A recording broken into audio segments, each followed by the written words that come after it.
BK Hariprasad ಆಡಿದಂತಹ ಮಾತು ತೀವ್ರ ವಿವಾದಕ್ಕೆ ಕಾರಣವಾಯಿತು. ಪಾಕಿಸ್ತಾನವು ಬಿಜೆಪಿಗೆ ಶತ್ರು ರಾಷ್ಟ್ರ ಆಗಿರಬಹುದು, ನಾವು ಅದನ್ನ ನೆರೆಯ ರಾಷ್ಟ್ರ ಅಂತ ಪರಿಗಣಿಸ್ತೀವಿ ಅಂತ ನಿನ್ನೆ ಹೇಳಿಕೆ ಕೊಟ್ಟಿದ್ರು.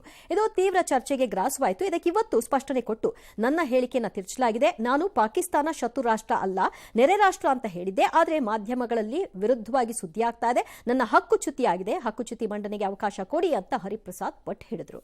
ಶತ್ರು ರಾಷ್ಟ್ರದ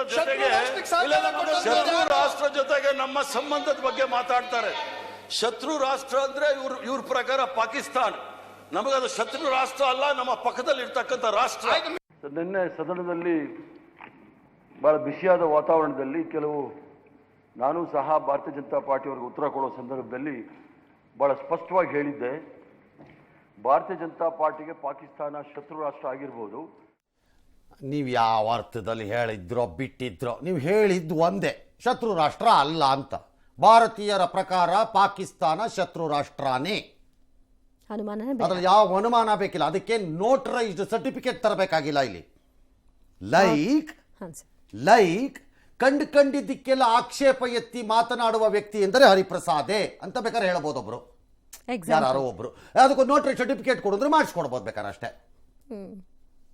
ದಿಸ್ ಲೀಡರ್, ಈ ನಾಯಕರು ಇಂದಿರಾ ಗಾಂಧಿ ಮತ್ತು ಅವರ ಕುಟುಂಬದ ಹೆಸರು ಹೇಳಿಕೊಂಡು ತಮ್ಮ ರಾಜಕೀಯ ಜೀವನವನ್ನು ಹೆಚ್ಚು ಕಡಿಮೆ ಅಂತ್ಯಕ್ಕೆ ತಂದಿದ್ದಾರೆ. ಹೆಚ್ಚು ಕಡಿಮೆ ಮುಂದವ್ರಿಗೆ ಏನು ಕಾದಿದೆಯೋ ರಾಜಕಾರಣದಲ್ಲಿ ನನಗೆ ಗೊತ್ತಿಲ್ಲ, ಐ ಹ್ಯಾವ್ ನೋ ಐಡಿಯಾ ಅಲ್ವಾ.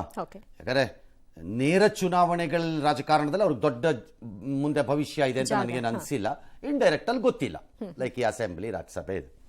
ಹಾಗಾಗಿ ದಿಲ್ಲಿಯಲ್ಲಿ ಬಿಮ್ ರಿಮ್ ಎಂದು ತಿರುಗುತ್ತಾ ಇವರು ಇಂದಿರಾ ಗಾಂಧಿ ಹೆಸರಿನಲ್ಲಿ ತಮ್ಮ ರಾಜಕೀಯ ಜೀವನವನ್ನು ಪೂರೈಸುತ್ತಿದ್ದಾರೆ.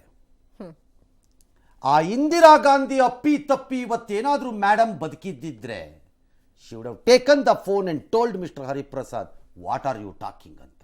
ಯಾಕಂದರೆ ಅವತ್ತಿನ ದಿನ ದುರ್ಗೆ ಶಕ್ತಿಯ ರೂಪದಲ್ಲಿ ಭಾರತೀಯರ ಮುಂದೆ ಕಂಗೊಳಿಸಿದ್ದ ಇಂದಿರಾ ಗಾಂಧಿಗೆ ಕಾರಣ ಪಾಕಿಸ್ತಾನದ ನಡುವನ್ನು ಮುರಿದಾಕಿದ್ದಕ್ಕೆ. ಆ ಲೀಡರ್ ಹೆಸರು ಹೇಳಿಕೊಂಡು ರಾಜಕೀಯ ನಡೆಸ್ತವರು ನೆರೆ ರಾಷ್ಟ್ರ ಶತ್ರು ರಾಷ್ಟ್ರ ಅಲ್ಲ ಅಂತ ಹೇಳುವಂತಹ ದೈನಿಕ ಸ್ಥಿತಿ ಬಂದ್ಬಿಡ್ತಲ್ಲ ನಿಮ್ಮಲ್ಲಿ. ಲೆಕ್ಕ ಹಾಕೊಳ್ಳಿ ಯಾವ ಲೆವೆಲ್ಗೆ ಹೋಗ್ತಾ ಇದ್ದೀರಿ ಅಂತ. ಯಾಕಷ್ಟು ಅಭಿಪ್ರಾಯಗಳು ಬೇರೆ, ಇದು ಬೇರೆ, ಎರಡೂ ಬೇರೆ. The same madam, she brought glory to your party and the nation because ಬೆನ್ನುಮೂಳೆ ಮುರಿದ್ರು ಅಂತ. ಅವತ್ತವ್ರು ಏನಂತ ಬಣ್ಣಿಸಿದ್ರು ಭಾರತೀಯರು? ದುರ್ಗೆ ಶಕ್ತಿ ಹೆಂಗ ನಡು ಮುರಿದಾಕೋದು ನೋಡಲಿ ಅಂತ. ಅವರ ಹೆಸರಿನಲ್ಲಿ ಅವರ ನೆರಳಿನಲ್ಲಿ ಅಧಿಕಾರವನ್ನು ಅನುಭವಿಸುತ್ತಾ ಇಷ್ಟು ವರ್ಷ ಕಾಲ ದೂಡಿರುವವರು ಇವತ್ತು ಪಾಠ ಹೇಳುತ್ತಿದ್ದಾರೆ.